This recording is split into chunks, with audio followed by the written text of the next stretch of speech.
Good evening, I'm Rahman Johnson. You're inside the news on Bounce. Tonight, it's a very special show. Now, a while back, I had the chance to sit down with His Excellency Michel Martelly. He's the president of Haiti. President Martelly visited the U.S. to promote trade and cooperation and to thank the United States for being a great partner to Haiti. Now, if President Martelly looks familiar, it's because he was one of the top Haitian musical performers in the world. He was known as Sweet Mickey, and he decided to go back, put his musical career on hold, and do what he could to help transform his homeland. Well, we're here with His Excellency, the President of Haiti. Thank you so much for spending some time with us today.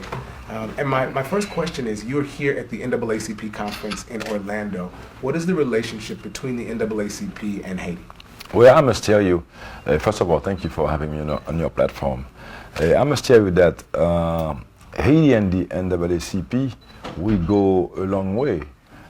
I just told the president of the organization that he was born with us in 1904 when Haiti became the first free black republic. But unfortunately, the organization didn't see the light until the 1900s. But because we're sharing the same vision, bringing freedom to colored people, not just freedom, but trying to bettering their lives, I think the mission is the same. And not just that, one of the founders of the organization, the NAACP, is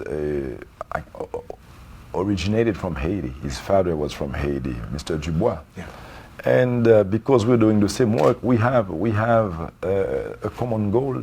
So it's very important that I came here, not just to talk about Haiti and how we're moving forward, but also to strengthen the relation between us two and strengthen this movement, because it's our movement. If we don't do this fight, if we don't do it ourselves, who is going to do it for us? So it was very important that And many say, of course, that the United States, especially African Americans, got a lot of their inspiration from looking at Dessalines and Toussaint Louverture and the revolution of Haiti helped to, as you say, birth the movement, because you, the Haitian people, were the first to be free in the hemisphere. Certainly, to the point where sometimes I dare saying that we gave to the word liberty its real meaning, to the word freedom its real meaning, because we were the very first black free nation. Tell me this, one of the main reasons for your visit here is, I know once you took office, you've been in office about 2 years now, over 2 years, but once you took office, you reached out to former President Bill Clinton and many other leaders in business and industry and politics to create a roundtable. And one of the reasons that you're here is for business. How can African Americans who are business leaders here in the U.S. reach out to help business improve in Haiti? First of all, before I go straight to your question, I'd like to say there are two very important things that I'm doing now, and that to ensure that the growth that we're aiming at is sustainable. First of all, we're working heavily on education. I have made, since I've been in power, education, access to school mandatory and free, because I believe it's the only way to give our people the real opportunity, to enable them to enjoy the opportunities of life.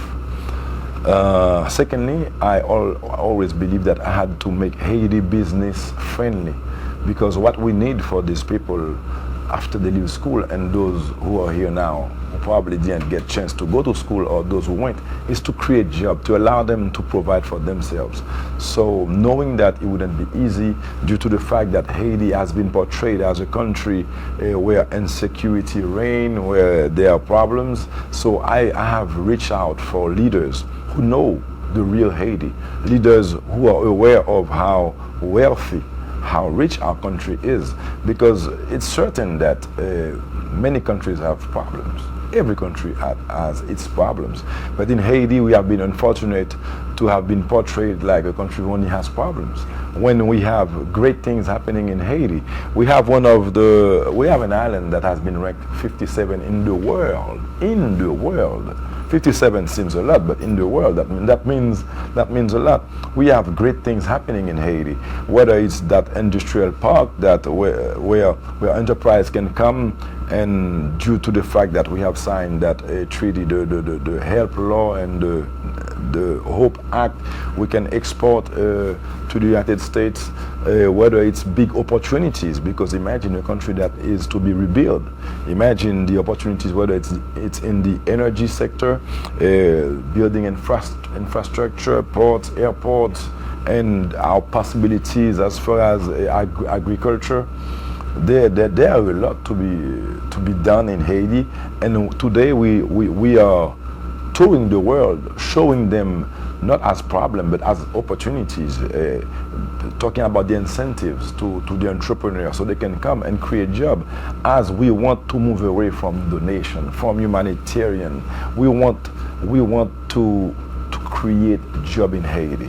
So it's very important that we come here and talk about the real Haiti, talk about this government who is willing to back up entrepreneurs, stand by them, protect their interests, their money, so they can prosper, make money, and Haitians can get jobs. Let's talk about obviously as Haiti is recovering from what was one of the worst crises ever, the earthquake, and I know there are many people who've given and been a part of it. Has Haiti completely recovered? And obviously I know that it hasn't completely, but what have you seen that the steps to recovery, and how long do you think that will take for it to be kind of back to where it was before the earthquake? I will first start by thanking those who have contributed in any way. Your contribution was greatly appreciated. The News on Bounce continues with more of President Martelly. Just hours ago, Vice President Joe Biden spoke with His Excellency on the phone. He reaffirmed the U.S.'s commitment to Haitian reconstruction. We'll keep you in the loop on what new things will happen with that island nation. We'll be right back. Animals on vacation and biking with no legs. That's coming up in Say It Posted just ahead. But first, she's one of the most elusive and wanted women in the world. There are new details tonight about the White Widow. So she would go to Nakamat for 3 or 4 hours and sit there and watch who was coming and who was going. I was going to work in Nakamat. Sometimes children breaks things, she pays. Then she goes to saloon, then she comes back. Now, a former landlord has some riveting details, and we've got the latest. It's on bouncenews.tv right now. Come on, read with me.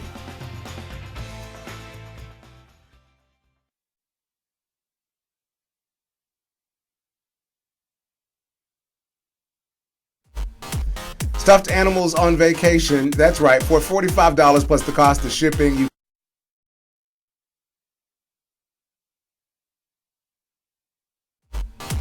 Stuffed animals on vacation. That's right. For $45 plus the cost of shipping, you can send your inanimate furry friend on a stuffed animal tour. Now, your toy will be taken on all sorts of travel adventures.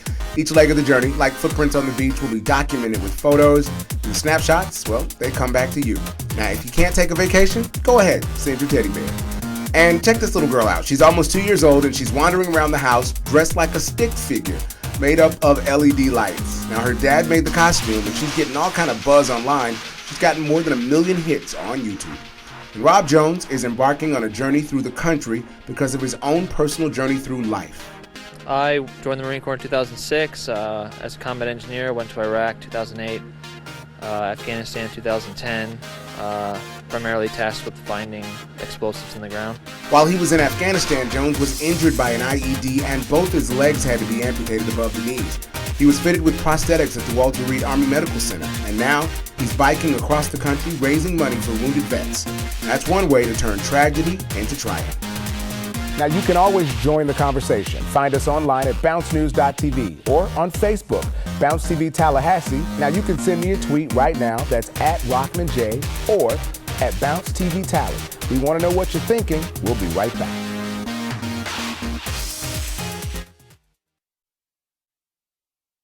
Now, I've got more of my interview with the president of Haiti, but first, Mika Highsmith is standing by in the Bounce News Center. Mika? Rahman, 2 National Guard members were shot at an armory base in Tennessee. Authorities say it was a result of a fight between the guards. One was shot in the leg and the other was shot in the foot. A 3rd officer has been taken into custody. The compound was on lockdown after the shooting. It has since been lifted. And more details being released about the Massachusetts teacher who was killed by a student. Law enforcement say that Philip Chisholm used a box cutter to kill Colleen Ritzer. He also beat her and tossed her body in the woods. Students are coming together to remember her. The school is really taking it hard. I think we all got together last night and everybody was really touched by what everyone did, and we were all wearing pink last night because it's her favorite color. Prosecutors are pushing for Chisholm to be tried as an adult. And a man is dead after a train derailed in Florida. It happened this morning when several train cars ran off the track dumping gravel. The man, a worker at the site, was covered by the gravel. Crews used heavy machinery to recover the worker's body. Florida Highway Patrol and FDOT are now working together to investigate the accident. For a look at all your latest headlines, join me tonight on WTXL ABC 27 News at 11. Rahman? Thanks, Mika. Now back to more of my conversation with His Excellency Michel Martelly, the President of Haiti. Are we moving forward? Definitely. We are rebuilding about 10 buildings of government offices that were destroyed. Our airport has been renovated. It's brand new and functioning. We have made a regional airport on the north of the country, Cape Haitian. We have converted it into an international airport. As a matter of fact, when Secretary of State Hillary Clinton came to launch the industrial park in the north, she landed with her big plane in the north. So these are signs of progress. We have built about 4,000 homes already, and of the 1.5 million people living under the tents, today, only about 300,000 are living under the tents. Sorry to have said only. 300,000 is still a big number, but compared to that 1.5, we are making progress, and we have to understand also that this process is time-consuming and also money-consuming.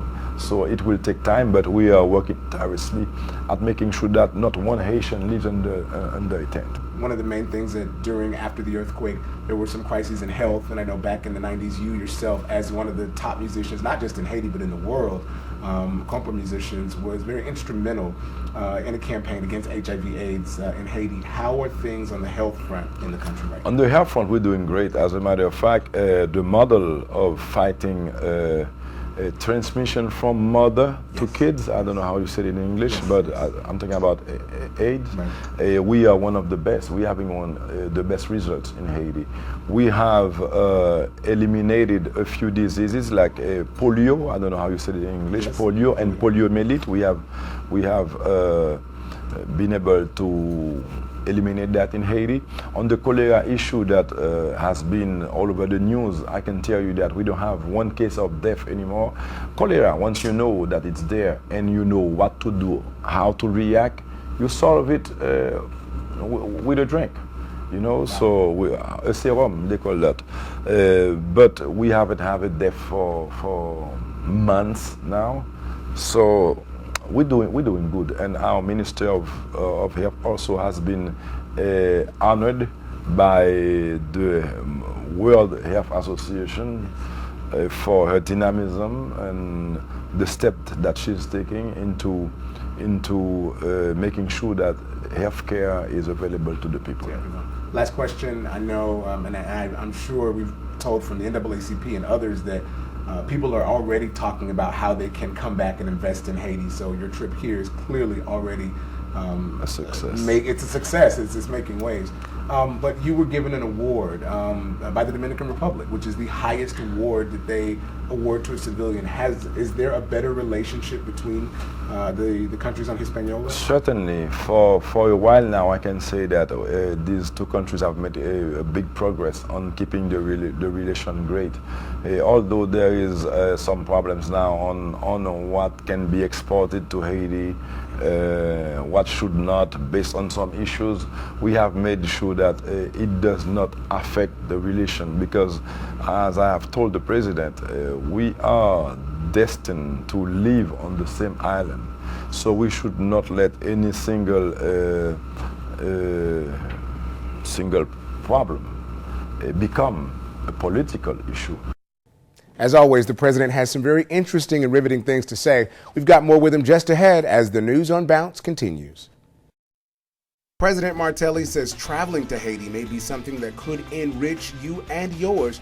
We'll tell you why. Living better mind, body, and soul. Your best life with the president. Tonight in Your Best Life, His Excellency President Martelly says that Haiti's a great place to travel. So think about it. Stepping outside your comfort zone, finding somewhere different than you're used to going, it could allow you to change some things in your life as well as helping others. To come over and visit Haiti is a great way, so I'm told. What about tourism? Are the doors open? Very interesting what you're saying. I have suggested that one American takes a trip to Haiti, and that will be so much more interesting than sending a $2,000 check. Because first of all, we want people to come and see for their own self and discover that Haiti is a beautiful place. And by doing so, they will become our ambassadors. We need some ambassadors. Tourism sector is a sector where we are investing a lot, particularly in Jacmel. I can say that we have invested a lot because Jacmel already has that. People fall in love naturally with Jacmel. So we have invested in Jacmel. We're working at having an international airport there. We have a Malecon, which is an area by the beach. Let's say it would be like a Bayfront Park if you're talking about Miami. We have nice hotels, accommodations that are being built. We have the Hilton finally in Haiti. We have the Best Western. We have the Marriott that's building. So big names are starting to come to the region. We are working at developing some of our islands. One of them called L'Île à Vache is, as I just told you, has been ranked the most beautiful among the 57th. And so we have a very dynamic Ministry of Tourists. So Haiti is being back in the map today. We're selling it as a destination. Of course, we are not in every newspaper. We are not on every TV. We have not invested big in commercial as we are now working at putting infrastructure in place. But there's so much to be seen. You know, you go to Haiti, you don't necessarily need, we have hotels, don't get me wrong, but you don't necessarily need hotels, because you go to Haiti, you go to see what you can't see somewhere else. You don't go to see what's here. Yeah. You know, you need something different. So there are many ways people can enjoy Haiti, and I suggest that you take the time to go and discover for yourself that Haiti is a beautiful place. We have a very rich and diverse culture. Our cuisine is fantastic. Our art, our painting, our music. My music, I was a musician. Yes, we know. My music. Yeah. So I propose that many of you go to Haiti and discover. You know, Haiti is known as the jewel of the Antilles. It's one of the most beautiful places in the world. Now, if you want to know more about Haiti and how you can visit and help its continued recovery, just log onto the website, Haiti.org. Even consider visiting Haiti. When you go, reach out to the people there. Try some of the different foods like coco nanazi or griot, some of the amazing dishes they have. Learn about the culture. Try to find out something that's different and that you can bring back and share about people other than you. Just taking that step outside of yourself, that could be another key to living your best life.